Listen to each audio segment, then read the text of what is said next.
पिछले कुछ महीनों से लालकृष्ण आडवाणी पार्टी के भीतर खुद को अलग थलग महसूस कर रहे थे और समय समय पर ये बातें वो सार्वजनिक रूप से जग जाहिर भी कर रहे थे। और सबसे ज्यादा हैरानी तब हुई जब होली के दिन जब बहुत ज्यादा रौनक होती थी, वहां पर ज्यादा से ज्यादा लोग जाते थे होली खेलने के लिए लालकृष्ण आडवाणी के घर। उस दिन उन्होंने ताला लटकाए रखा था। इसी वजह से सवाल बड़ा ये खड़ा हो रहा है, क्या मोदी खेमा दरकिनार कर रहा है लगातार लालकृष्ण आडवाणी को, और इसके पीछे वजह क्या है। तीन खास मेहमान हमारे साथ जुड़ चुके हैं, उनका परिचय मैं आपसे करवा देती हूं। अवधेश कुमार वरिष्ठ पत्रकार स्टूडियो में जुड़े हुए हैं। सुधांशु मित्तल जी हमारे साथ जुड़ चुके हैं, बीजेपी के वरिष्ठ नेता। और मुकेश नायक जी हमारे साथ कांग्रेस पार्टी के नेता भोपाल से जुड़े हुए हैं। सबसे पहले सुधांशु मित्तल जी, आपसे ही ये सवाल है, लालकृष्ण आडवाणी भोपाल क्यों जाना चाहते हैं?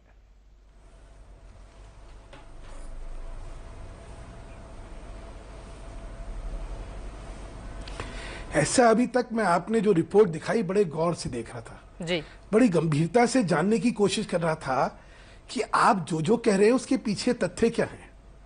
और पता लगा एक वो बड़ी अच्छी कहावती, काजी जी शहर का अंदेशा। अभी तक इसके अंदर सूत्र, अब आप देखिए एक एक चीज लेके चलता हूं। पार्लियामेंट्री बोर्ड ने आडवाणी जी से निवेदन करा।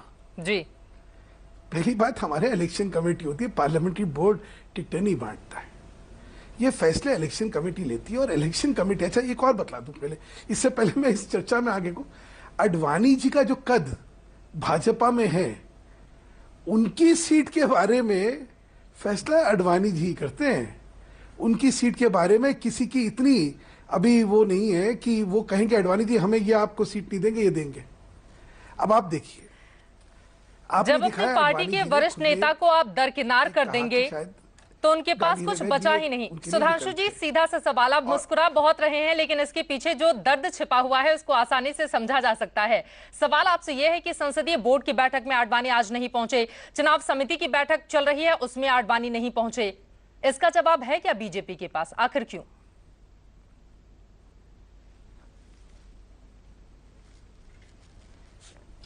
ऐसा है, आडवाणी जी कुछ तकनीकी दिक्कत आ रही है, सुधांशु जी के पास हम चलेंगे, लेकिन उसके पहले आपसे मेरा ये सवाल है मुकेश नायक जी, भोपाल में आप मौजूद हैं और वहीं पहुंचना चाहते हैं लालकृष्ण आडवाणी। बीजेपी के अंदर सब कुछ ठीक नहीं है, इसके पीछे कांग्रेस क्या वजह देखती है? देखिए, पूरा देश जानता है कि बीजेपी के प्रथम पंक्ति के नेता बहुत अंतर्कलह के शिकार हैं और बीजेपी में स्वतंत्र वर्चस्व को लेकर एक निर्णायक संघर्ष की स्थिति है। जिन्हें काशी जाना चाहिए था वो भोपाल आ रहे हैं। आपने अभी आडवाणी जी का इंटरव्यू बताया जिसमें वो कह रहे हैं कि मेरी दिलचस्पी तो स्पष्ट है कि मैं गांधीनगर से चुनाव लड़ना चाहता हूं। अभी क्लिपिंग आपने दिखाई और हमारे मित्र सुधांशु मित्तल जी कह रहे हैं कि ये तो आडवाणी जी तय करेंगे उन्हें कहां से चुनाव लड़ना है।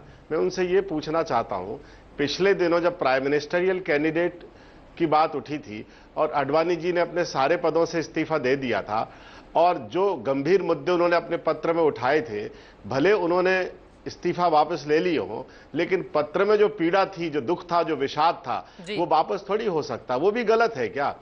अब भोपाल आ रहे हैं माननीय आडवाणी जी, पहले भी मध्य प्रदेश से 2 बार राज्यसभा के सदस्य रह चुके हैं, गृह मंत्री और उप प्रधानमंत्री रहते हुए भोपाल में और मध्य प्रदेश में यह आम चर्चा है कि उन्होंने मध्य प्रदेश के लिए कुछ नहीं किया। नर्मदा जल के बंटवारे को लेकर जिस तरह का इनजस्टिस मध्य प्रदेश के साथ हुआ, उसमें आडवाणी जी ने अवसरवादी मौन साध लिया।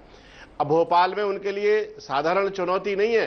मैं आपको बता दूं कि भोपाल से पीसी शर्मा चुनाव लड़ रहे हैं, जो बहुत पढ़े लिखे, बहुत विनम्र, जन जन से जुड़े, सुख दुख में काम आने वाले नेता हैं पीसी शर्मा नहीं जाते हैं। एक बार फिर से सुधांशु जी आपसे वही सवाल, संसदीय बोर्ड की बैठक होती है, चुनाव समिति की बैठक होती है, उसमें लालकृष्ण आडवाणी क्यों नहीं पहुंचते और बीजेपी साफ साफ इसका जवाब क्यों नहीं दे रही?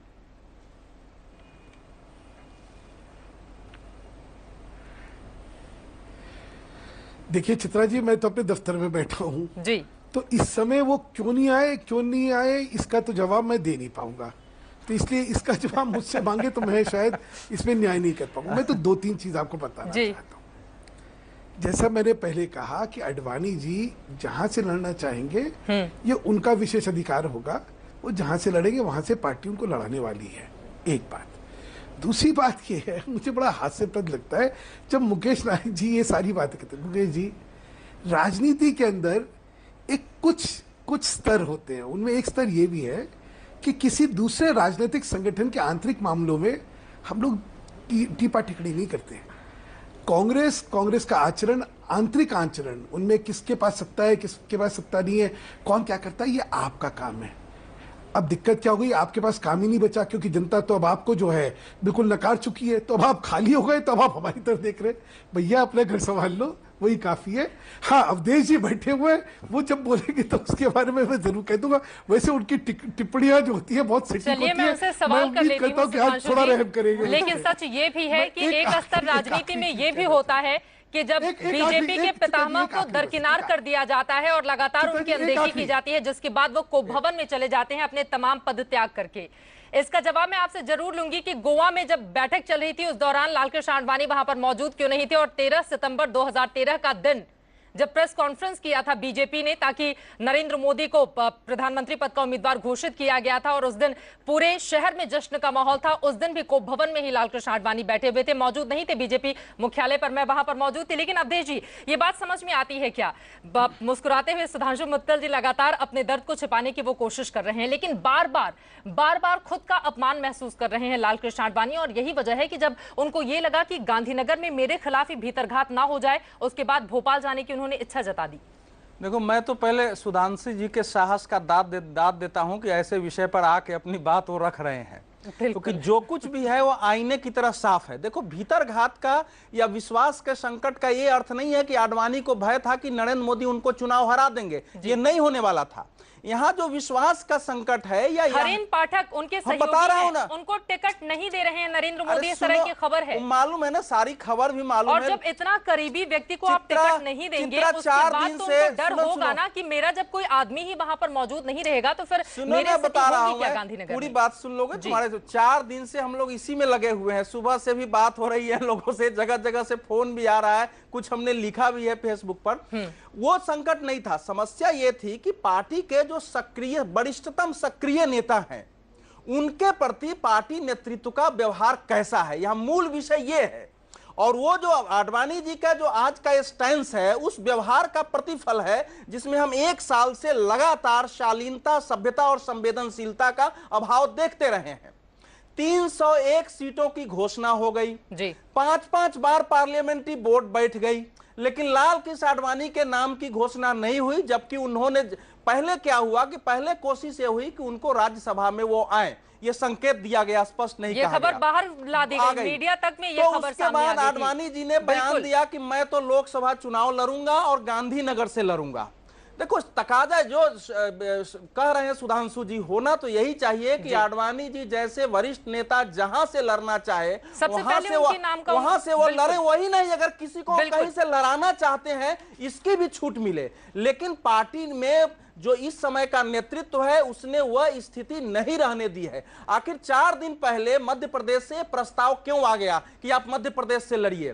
कैलाश जोशी जी ने, कैलाश लगाए जा चुके हैं बड़े-बड़े, कैलाश जोशी जी ने क्यों ऐसा किया और पार्लियामेंट्री बोर्ड को आज क्यों यह कहना पड़ा कि आप लड़िए? बिल्कुल, मैं एक जवाब ले लेती हूं। सुधांशु मित्तल जी, ये बात समझते परे है कि जब बीजेपी की फजीहत हो जाती है कई बार इस तरह के मुद्दों पर, उसके बाद पार्टी लग जाती है आडवाणी को मनाने के लिए। ये गोवा से लगातार चला आ रहा है और आज जब 59 दिन रह चुके हैं चुनावों के रिजल्ट आने में, तब तक लगातार जारी है, ऐसा क्यों?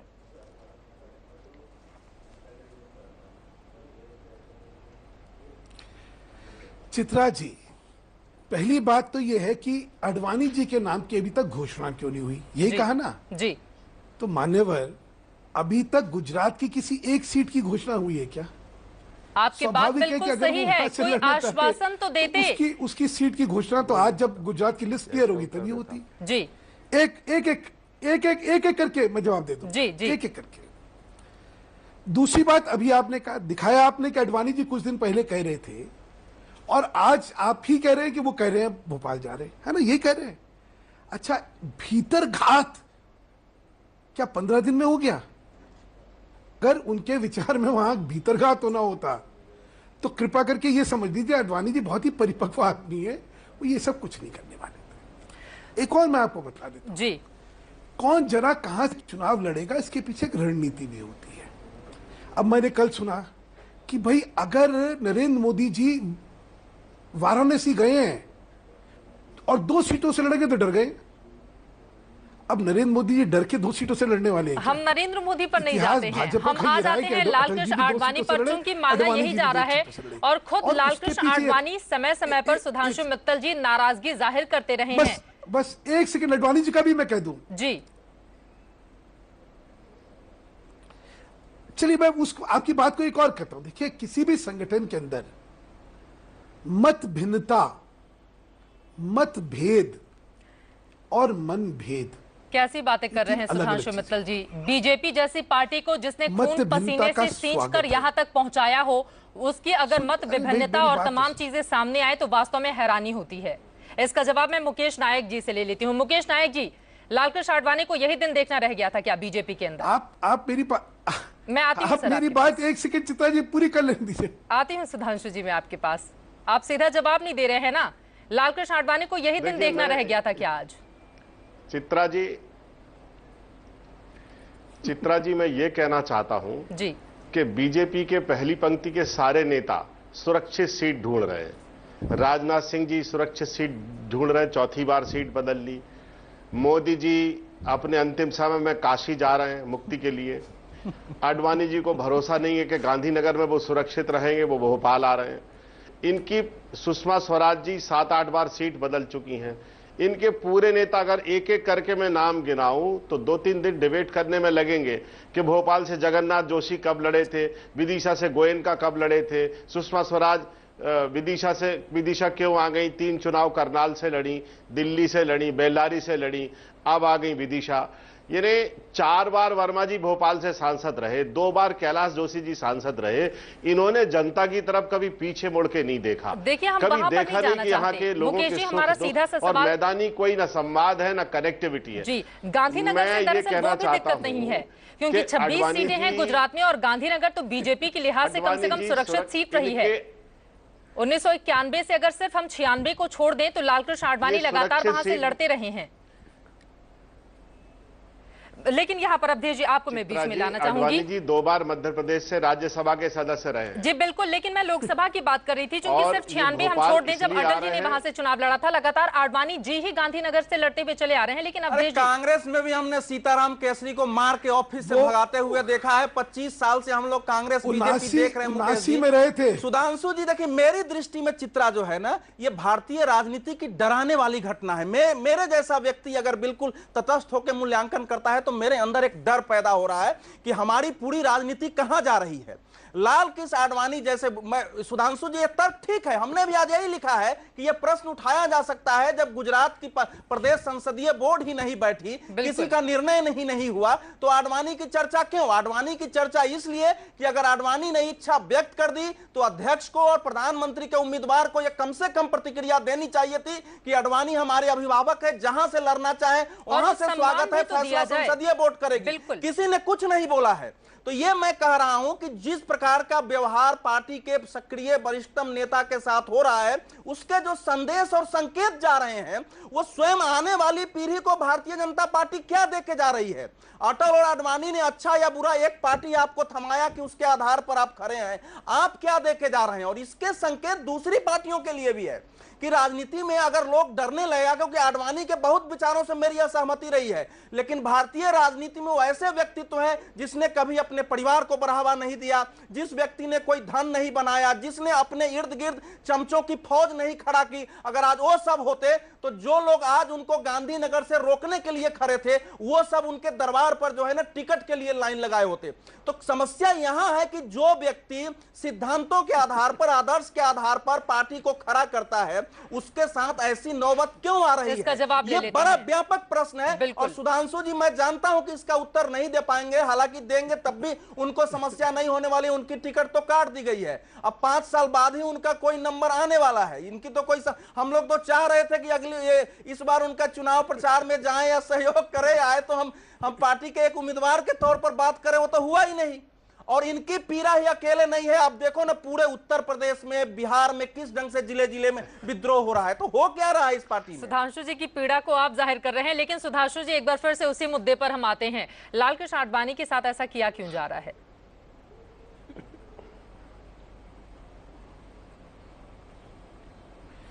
नहीं, मैं यही तो पूछ रहा हूं, क्या किया जा रहा है? आप लोग अपनी कल्पना में एक ऐसा भयानक चित्रण कर रहे हैं जिसकी सत्यता नहीं है। ये वैसे ही नहीं है जैसे यही विवाद आपने वाराणसी की सीट को लेकर करा था। सत्यता पर यही प्रश्न विवाद मत आपने उठाइए। लखनऊ की सीट को लेकर करा था। सत्यता पर नहीं प्रश्न फिर उठाइए। आपसे कहना चाह रहा हूं, देखिए एक सेकेंड अवधेश जी, देखिए मैंने तो पहले आपसे निवेदन करा था, आपकी वाक्य शक्ति और आपकी तार्किक क्षमताएं जो है उससे सारा देश जानता है उसको, लेकिन उसका जो है सार्थकता जो है प्रश्नों के मतलब किसी विषय पे लेके चलेंगे, व्यक्ति के आचरण पे जब आप करेंगे तो इसमें सब्जेक्टिविटी बहुत आ जाएगी और शायद उसमें सत्यता कहीं जो है वो कैजुअलिटी भी हो सकती है। मैं दूसरी बात कहना चाह रहा हूं, कौन कहां लड़ेगा, कैसे लड़ेगा, इसमें दो पहलू होते हैं। एक पहलू होता है व्यक्ति की खुद की इच्छा क्या है, और खासतौर से अडवाणी जैसे व्यक्तित्व की जो है उनकी इच्छा जो है वो सर्वोपरि होती है। दूसरा जो होता है, हमारे यहाँ इलेक्शन कमेटी में सब लोग बैठ के फैसले करते हैं। मुकेश जी बहुत बड़ी बड़ी बातें कर रहे थे। मुकेश जी, मैं कहना नहीं चाहता, आपके यहाँ ये इलेक्शन कमेटी का फार्स होता होगा कि सोनिया जी ने और राहुल जी ने कह दिया हो गया। आज जानने देते हैं कांग्रेस पार्टी को।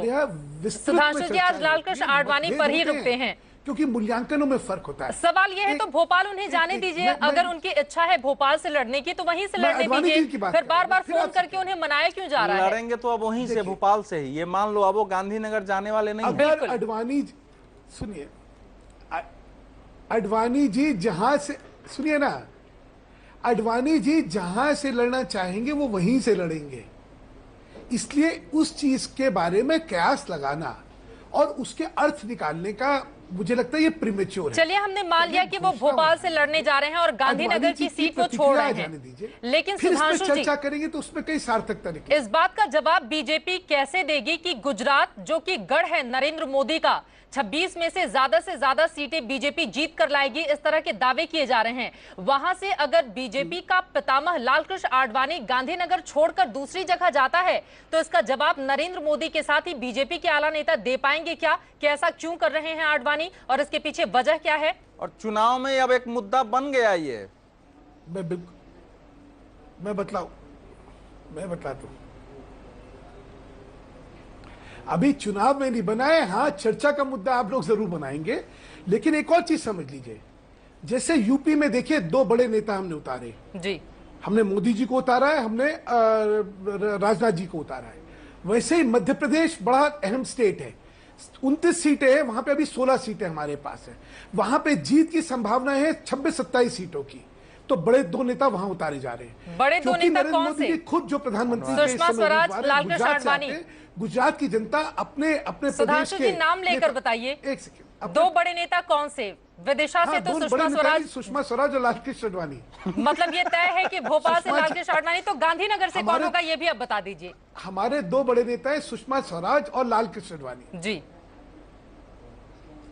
गांधीनगर से जब, मतलब गांधीनगर का गुजरात से जब खुद नरेंद्र भाई लड़ने वाले हैं, तो इस समय तो हमारे परिप्रेक्ष्य में तो सबसे बड़ा व्यक्तित्व उन्हीं का है। उसके साथ तो किसी और की जरूरत है कि नहीं है, ये तो आडवाणी जी तय करेंगे और या संसदीय बोर्ड तय करेगा या चुनाव समिति करेगी। मैं फिर आपसे कहना चाह रहा हूं, कुछ चीजें रणनीति की होती हैं। रणनीति जो है टीवी के माध्यम से बतलाई नहीं जाती। एक और बता दूं, पहले अडवाणी जी अपना वक्तव्य दे दे, उनकी क्या इच्छा थी और उन्होंने क्या करा, वो क्या सोचते हैं, फिर उसमें कयास लगाई, उसमें उसका विश्लेषण करा जाएगा तो शायद वाकई उसमें कहीं सत्य निकलेगा। नहीं तो आप कहते रहेंगे मैं मना करता रहूंगा। वो अपना वक्तव्य क्या देंगे? उनकी चुप्पी ही सबसे बड़ा खतरा बन चुकी है इस वक्त बीजेपी के लिए। सुधांशु मित्तल जी, वक्त की कमी है, इस वजह से चर्चा को यहीं पर खत्म करना पड़ रहा है, लेकिन चलिए इस बात को तो आपने स्वीकार कर ही लिया है कि दो बड़े नेता विदिशा से देख ली तेरी खुदाई, बस मेरा जी भर गया। ये राजनाथ सिंह जो है, पता नहीं भारतीय जनता पार्टी को क्या करने वाले। चुनावी मैदान में होंगे, यानी कि उनकी बात को पूरी तरह से मान लिया गया है, लेकिन सबसे बड़ा सवाल यही है कि गांधीनगर की सीट से आकर अब मैदान में कौन होगा? सुधांशु मित्तल जी आपका, साथ ही मुकेश नायक जी आपका और अवधेश जी आपका बहुत शुक्रिया इस चर्चा में शामिल होने के लिए। लेकिन सबसे बड़ा सवाल यही है, लालकृष्ण आडवाणी की अनदेखी बार बार बीजेपी की ओर से क्यों की जा रही है और इसका खामियाजा कहीं आगे आने वाले वक्त में बीजेपी के नेताओं को भुगतना ना पड़े। बीच बहस में आज के लिए बस इतना ही।